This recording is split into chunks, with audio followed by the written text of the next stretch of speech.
Welcome to My Dreams Academy, Dilshuk Nagar, Hyderabad. Now, in this video, we will be discussing introduction to normalization. Now, before we discuss what is normalization, let us understand what is relational schema. Okay, right. Now, what is relational schema? Relational schema means grouping of attributes. Now, what is this attribute then? Attribute means it's a column name, right? A is a column, B is a column, C and D is a column, right? Now, if I group all these columns or attributes into one, okay, into one table, then that's called relational schema, right? If you go technically in detail, what is relational schema means?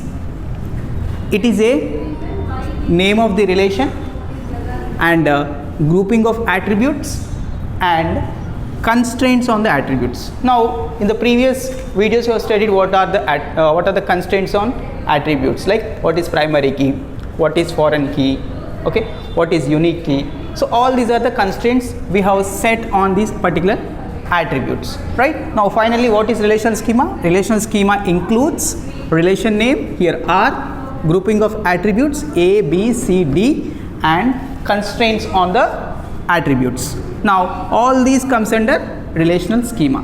Now, why we are discussing relational schema? See here, relational schema will decide the efficiency of the database design. Efficiency of the database design. See, if your database design is efficient, then what is the advantage? Then what is the advantage? If your database design is efficient, then your software will be efficient, right? So that is what the important concept. So that's why we need to focus more on relational schema, right? Okay, see here. So how do we assess good relational schema, right? How do we assess good relational schema? See here. So to measure or to assess the goodness and appropriateness of the relational schema, what is that required? It is required functional dependency. Now, this is the terminology has been introduced in this particular video. In the next video, we'll discuss what is functional dependency in detail. So, in this video, we'll be discussing the technical definition of functional dependency. In the last video, I have been introduced functional dependency, but I haven't explained the technical definition, right? Now, in this video, we'll understand the functional dependency in detail technically, right? So now, what is functional dependency? See here, alpha, beta. See here, alpha is a set of attributes or an attribute. Now, similarly, beta is also a set of attributes, an attribute, right? So now, this particular alpha is one column, this particular beta is also another column, right? So now, here I am writing FD colon alpha to beta. What does it mean? If I know the alpha value, suppose if I know the roll number 201, I can tell him his name is Ramu, right? This is what functional dependency. If I know the roll number 202, I can tell him that he is Krishna. Now this is what functional dependency, right? So now you tell me, I'll take another example. If I know the roll number 201, then what I will be writing? Will I write again or else Raju? I cannot write, right? So if I write Ramu and Raju for 201, will you accept?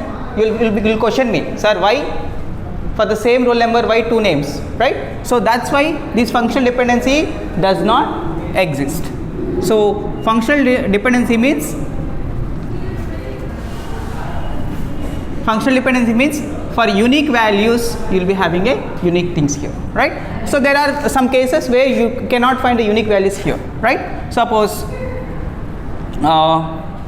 okay. Next, now we'll understand here. Now, if I know A, I'll tell beta value is 1. If I know alpha value is B, I'll tell beta value is 2. C, 3, D, 4. Now, here functional dependency is preserved. Now, I can say that functional dependency holds. Now look here, see here, for A it is 1, for again A it is saying 2. Will you accept?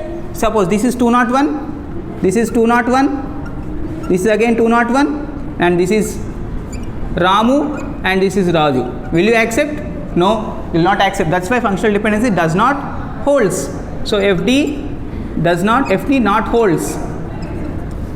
Now see here. Now coming back to here.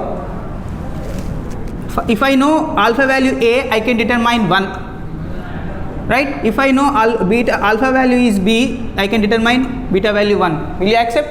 Yes, there is no problem here. Okay? You can have the same values here. Right? Suppose if you take